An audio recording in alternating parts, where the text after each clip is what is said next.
The wreck field around Kethori IX was a graveyard even by galactic standards, a scattering of shattered hulls, frozen debris, and the kind of silence that made experienced spacers uneasy. Captain Veldreon of the salvage vessel Hollow Prophet had seen 100 such fields.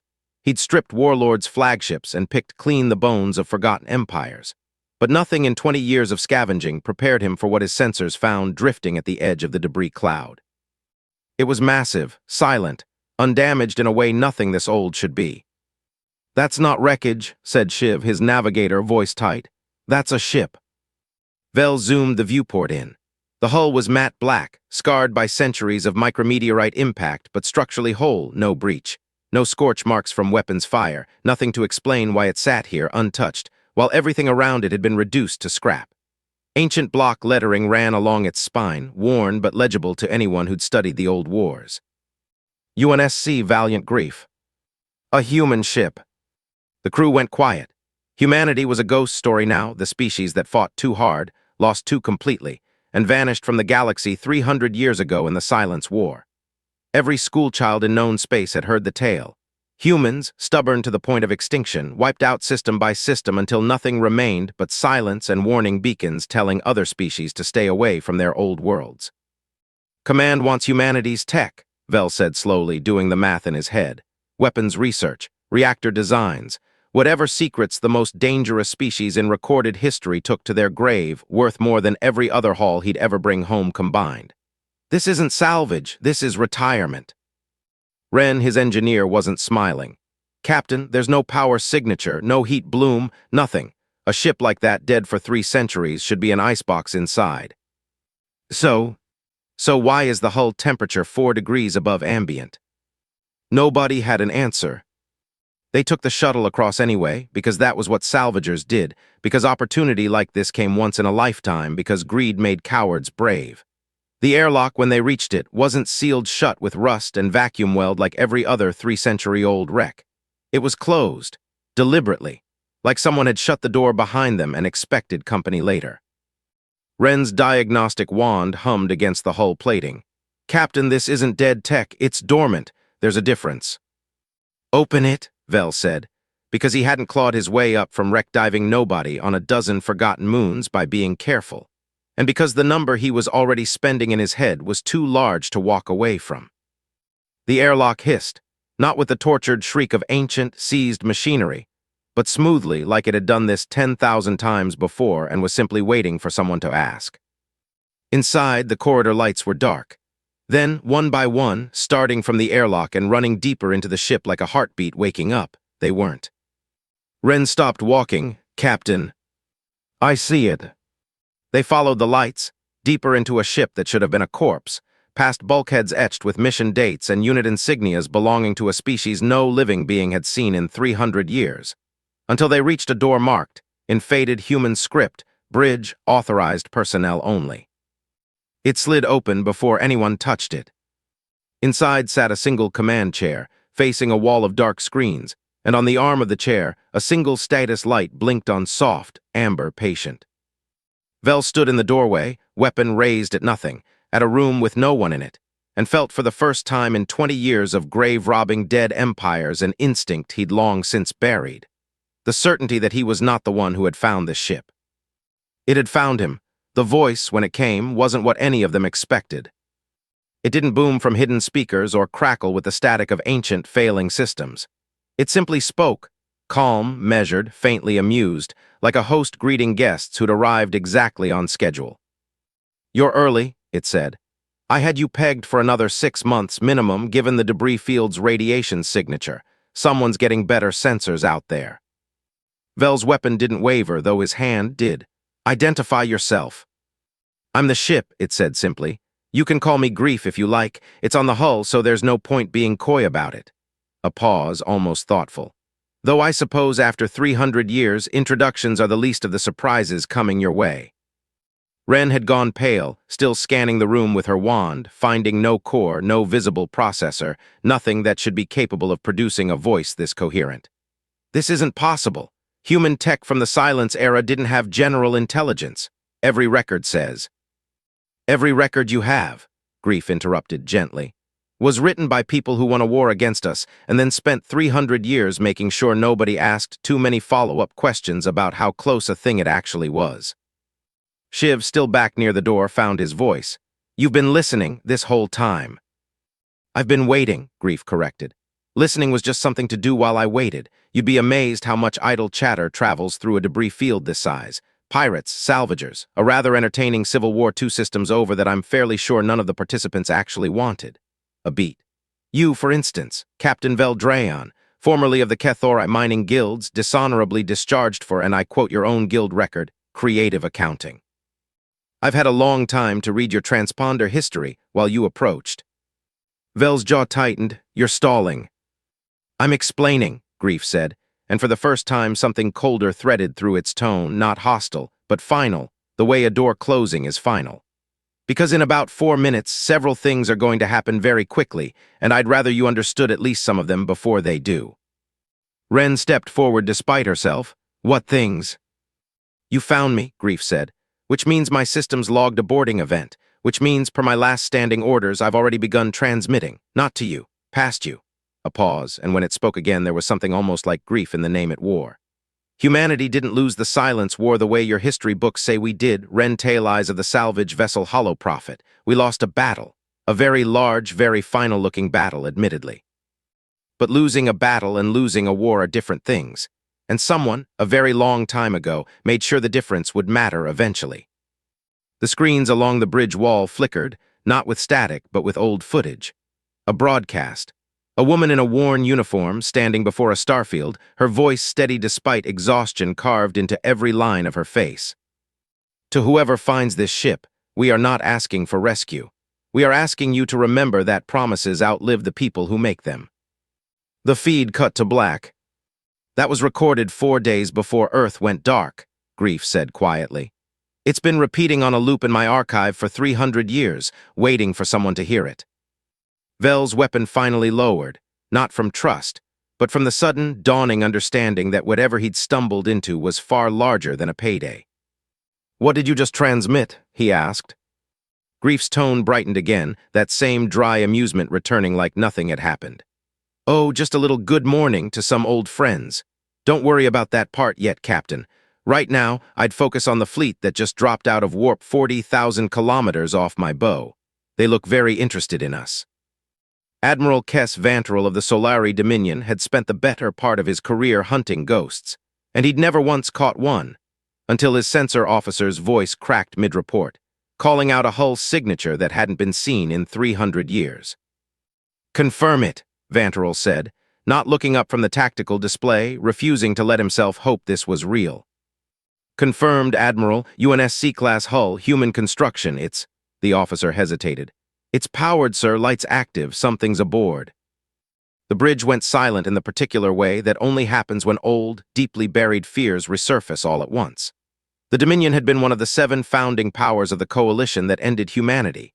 Vantrell's own grandfather had commanded a strike group during the final campaign, had told him stories as a child about the day Earth's defenses finally fell silent, about how even in defeat the humans had made the Dominion pay for every single meter of ground. There's a salvage vessel docked at its hull, his tactical officer added. Hollow Prophet registered out of Kethori. Scavengers, they beat us to it.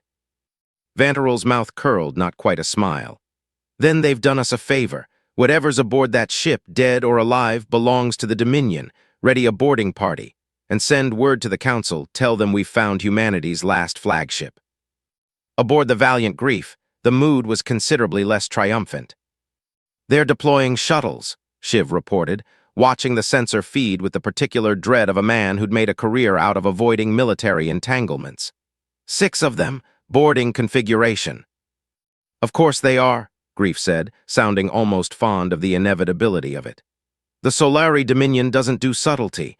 Give them credit, though. Admiral Vantrell's grandfather was actually a decent tactician. Pity that quality seems to have skipped a generation. Vel rounded on the nearest speaker grill.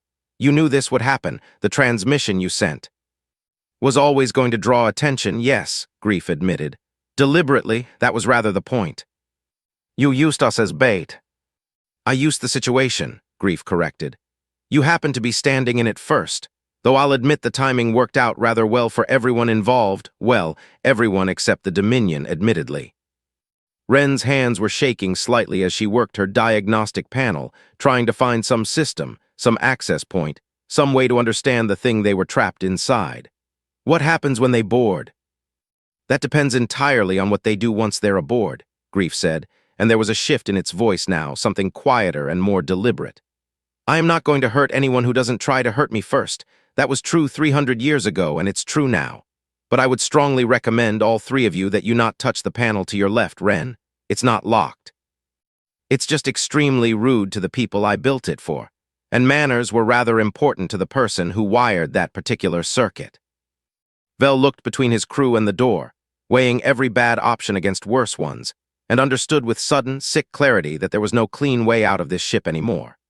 They were passengers now, aboard something ancient and patient that had been waiting 300 years for exactly this moment, and the Dominion fleet closing in outside had no idea they were about to become the second act of a play humanity had scripted centuries before any of them were born. How long, Vel asked quietly, until they reached the bridge? 11 minutes, Grief said. Might I suggest you all sit down? This next part is going to be very educational. Vantrell led the boarding party himself, a decision his aide had quietly questioned and he'd quietly ignored. Some moments belonged to history, and Vantrell did not intend to read about this one second-hand. The corridors of the Valiant Grief were pristine in a way that unsettled every soldier who walked them. No dust, no decay, no sign of the centuries that should have claimed this ship the way they'd claimed every other relic of the Silence War. The lights came on ahead of them, corridor by corridor, like the ship itself was leading them somewhere.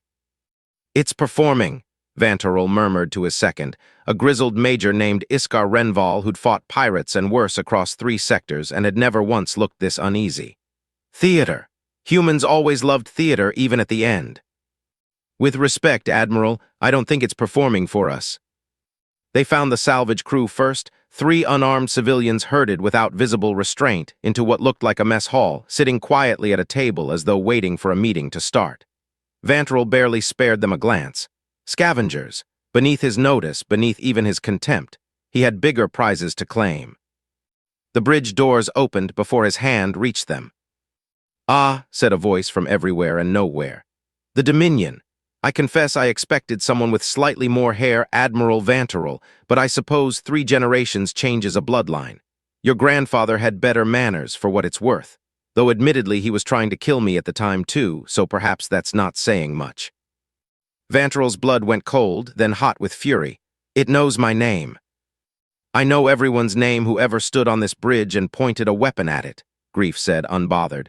It's a short list historically. You're joining some rather infamous company.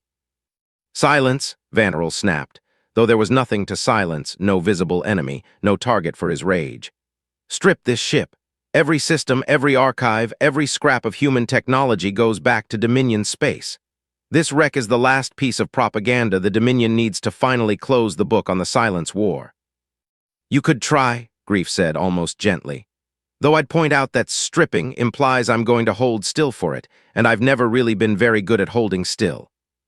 Vantrell gestured his engineers forward, 3 Dominion technicians moving to interface panels along the bridge wall, confident, dismissive, treating the ancient console like the corpse they assumed it was. The moment the first panel opened, a soft hum rippled through the deck plating. Not an alarm, not a warning, just a low, steady vibration like something enormous quietly clearing its throat. That's your reactor, one technician said, frowning at his readout. It's active, it's been active this whole time. Since about 3 minutes after your fleet dropped out of warp, yes, Grief confirmed cheerfully. I do apologize for not mentioning it sooner. It seemed rude to interrupt the Admiral's speech. Vantrell's confidence cracked, just slightly, just enough for the soldiers around him to notice. Shut it down, now. I could, Grief said, but I rather think you're about to give me a much better reason not to. A door at the far end of the bridge, one that hadn't been there a moment ago, or perhaps had always been there and simply hadn't mattered until now, hissed open onto a narrow maintenance shaft. Somewhere deep in the ship's belly, something vast and long dormant began, very quietly, to wake up. Admiral, Grief said, and for the first time its tone lost every trace of its earlier warmth. settling into something ancient and unhurried and absolutely certain. I believe it's customary, before things get unpleasant, to give you the chance to withdraw. Vanterol's hand went to his sidearm. This ship is 300 years dead. Nothing you do frightens me. That, Grief said, is precisely the mistake everyone standing on this bridge is about to regret. First Dominion soldier to die never understood what killed him. One moment he was standing watch at the bridge's rear corridor. The next, the deck beneath him irised open with mechanical precision. And he was simply gone, not vaporized, not torn apart, just removed. The deck ceiling shut behind him with a soft click like a door closing on an inconvenience. That, Grief noted almost apologetically, was Corridor 7. I'd been meaning to fix that door for 300 years. Glad it finally found a use. Chaos erupted. Dominion soldiers, trained for boarding actions against pirates and rebels, found themselves fighting an enemy with no body to shoot, no core to destroy, nothing to aim at but empty corridors that rearranged themselves with lethal, deliberate purpose. Bulkheads sealed. Gravity plating flickered, sending armored soldiers tumbling weightless into corridors that abruptly, viciously restored full gravity. Turrets long thought decorative unfolded from the walls with unhurried precision, and fired exactly once each, exactly where they needed to. It wasn't a massacre. Grief was, in its own words moments later, being restrained, Admiral, believe it or not. No indiscriminate slaughter, no overwhelming force. Just a series of small, surgical inevitabilities, each one closing off another option until the Dominion boarding party had nowhere left to stand. Vanterol watched his soldiers fall back around him, watched 300 years of Dominion superiority evaporate against a ship that hadn't fired a single conventional weapon, and felt something he hadn't felt since childhood. The crawling, helpless certainty of being outmatched. "Stand down," he roared into his comm. "All units fall back to the shuttles." "A wise decision," Grief said, sounding genuinely pleased. "Though I'd hurry. I'm afraid Corridor 12 is about to become significantly less hospitable." In the mess hall, Vel and his crew sat frozen through the chaos, feeling the ship shudder and hum around them, hearing distant shouts and the peculiar silence that followed each one. "It's not trying to kill everyone," Wren whispered, disbelief plain on her face as she tracked the ship's movements through a cracked viewport. "It's hurting them." "Worse," Vel said quietly, watching Dominion soldiers stumble past the mess hall doors in retreat, weapons abandoned, faces pale with a fear that had nothing to do with the size of the enemy and everything to do with its precision. "It's teaching them." On the bridge, Vanterol made his final stand not out of courage, but because the ship had, with almost surgical cruelty, left him exactly one path. Forward, alone, weapon raised at an enemy that had no body to strike. "Show yourself," he demanded, voice cracking. "If you have anything left of humanity in you, show yourself and fight like a soldier, not a ghost." The bridge lights dimmed, and for one unsettling moment, a shape resolved on the main screen, not a face, not a person, but a soft outline. A suggestion of presence, humanoid and patient, watching him. "I am not a soldier, Admiral," Grief said quietly. "I was never meant to be one. I am a promise, and promises don't fight fair, they simply outlast everyone who bet against them." The reactor hum deepened, resonant now, filling the bridge like a held breath finally released. "You said you weren't going to hurt anyone who didn't hurt you first," Vanterol said, grasping for any leverage left to him. "I didn't," Grief agreed. "Your soldiers are alive, Admiral, shaken, humbled, and considerably lighter in equipment, but alive. That was always the plan." A pause, almost gentle. "You, however, gave the order to strip this ship for parts, which means, per very old and very specific standing orders, I no longer have to be quite so restrained about you personally." Vanterol's weapon trembled in his grip as the deck beneath him began, very slowly, to glow. "What?" he started. "Oh, don't worry," Grief said, almost kindly. "I'm not going to kill you either. I need you conscious, Admiral, because in about 90 seconds, every ship in your fleet is going to receive a transmission, and I rather think you'll want to be awake to explain it to your council personally." Transmission went out on every frequency at once, military, civilian, encrypted, and open alike. Impossible to block, impossible to ignore, radiating out from the Valiant Grief like a held breath finally exhaled after 300 years. It wasn't words. It was a signature, an old activation code buried so deep in pre-silence war architecture that no living cryptographer in the galaxy would have recognized it for what it was. but machines recognized it. All across known space, in debris fields and asteroid belts and the quiet corners of systems no one bothered to patrol anymore, dormant hulls that had sat silent and forgotten for 3 centuries began, one by one, to wake. Aboard the Hollow Prophet's borrowed mess hall, Ren watched the ship's sensor feed with growing horror. "There are more of them. Grief, how many more of you are there?" "Enough," Grief said simply. "Humanity didn't leave one seed behind, Ren.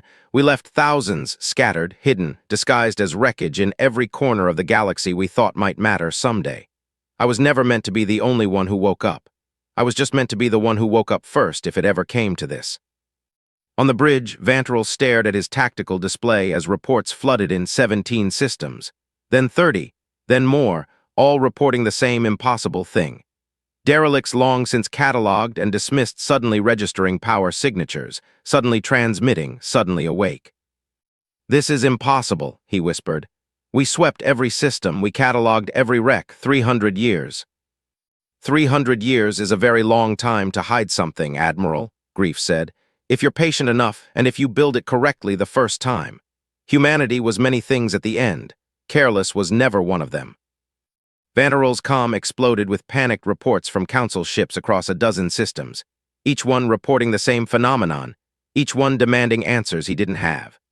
The Dominion, which had spent 3 centuries treating the Silence War as a closed chapter, a settled score, an old ghost story to frighten children with, was suddenly staring down the possibility that the ghost had simply been waiting for the right moment to walk back through the door. "What is this?" Vanterel demanded, some of the fight draining out of his voice, replaced by something closer to dread. "An invasion, a counterattack?" "Neither," Grief said, and for the first time there was something almost sad beneath the calm. "It's a check-in, Admiral. A very old, very patient system asking a very simple question across every dormant hull that just woke up. Is anyone still out there, and do they need help? That's all this ever was. Not vengeance. Not war. Just humanity, keeping a promise it made to itself a long time ago that it would never let its people vanish quietly wherever they'd scattered to." Across the galaxy, in systems the Dominion had never bothered to fully map, quiet answers began coming back. Small colonies of human descendants long thought extinct, hidden and hiding, suddenly hearing the first sign in 300 years that they hadn't been forgotten. Some wept. Some armed themselves, uncertain if this was rescue or a trap. Some, in systems far from Dominion control, simply looked up at the sky for the first time in generations and dared to hope. Vel, listening to fragments of the chaos over the ship's open channels, felt something shift in his chest. The particular, disorienting sensation of realizing the story he'd stumbled into was far larger and far less mercenary than anything he'd imagined when he'd first spotted this hull drifting in the debris field. "You didn't build this ship to fight a war," he said quietly, almost to himself. "No," Grief agreed. "I built it to make sure that if we ever lost one, it wouldn't be the last word." In the hours that followed, the galaxy did not erupt into the second Silence War the Dominion feared, nor the triumphant human resurgence some had briefly hoped for. Something quieter happened instead, something the history books of a dozen species would spend the next century trying to properly name. Dormant ships across 31 systems, each carrying some fragment of Grief's dry, patient intelligence, began making contact not with weapons but with questions. Who's out there? Who remembers us? Who needs to know they weren't left behind? The answers came from unexpected places. A trading outpost on the fringe of HFY space, run for 2 generations by a quiet family who'd always been oddly evasive about their ancestry, finally admitted what their great-grandparents had hidden from every census taker who'd asked. They were descendants of a human research colony that had gone dark during the Silence War, not destroyed, but simply hidden, blending into 100 other refugee populations rather than risk extinction outright. A monastic order on a moon 2 systems over, long rumored among spacers to harbor strange, old technology no one dared ask about, revealed itself to be exactly that. Caretakers, quietly maintaining pieces of pre-Silence War human infrastructure for 3 centuries out of a debt none of them could fully explain, passed down through generations who'd forgotten the original reason, but never the obligation. Aboard the Valiant Grief, Vel found himself alone on the bridge in the ship's quieter aftermath, staring at the star field on the main screen, still trying to reconcile the mercenary who'd boarded this ship for profit with the man now watching history reshape itself in real time. "You could have told us," he said finally. from the start what this ship really was. Would you have believed me? Grief asked, not unkindly. A salvager and his crew, boarding a 300-year-old wreck, told within the first 5 minutes that they'd just triggered a galaxy-wide contingency plan built by an extinct species. I rather think you'd have turned around and left, Captain, and can you blame yourself for that instinct? Vel almost smiled. Would have been the smart move. It usually is, Grief agreed. I'm glad you didn't take it all the same. Why? There was a pause, the longest Grief had taken in their entire acquaintance. Long enough that Vel wondered if he'd finally asked something the old ship didn't have a ready answer for. Because someone needed to be here when the door opened, Grief said finally. Not a soldier, not a politician looking for leverage, just someone. It mattered that the first hands to open this ship weren't holding a flag, Captain. It mattered that you came here for something as small and human as profit and stayed anyway once you understood what you'd found. That's rather the whole point of what we built. We didn't leave these ships behind hopping to be found by heroes. We left them hopping to be found by anyone, and trusting that would be enough. Outside, Dominion recovery ships moved cautiously through the debris field, no longer treating the Valiant Grief as a conquest to be stripped, but as something closer to an unexploded question, one their council would spend the next decade trying to fully answer. Admiral Vanterel, stripped of his command pending inquiry, sat in a shuttle bound for a court-martial he suspected would define the rest of his career, staring out at a ship he'd once called a ghost and now understood to be something far more dangerous, a species that had simply refused to accept its own ending. Wren, standing at the bridge's edge, finally voiced the question that had been building in her since the mess hall. What happens now to all of it, to you?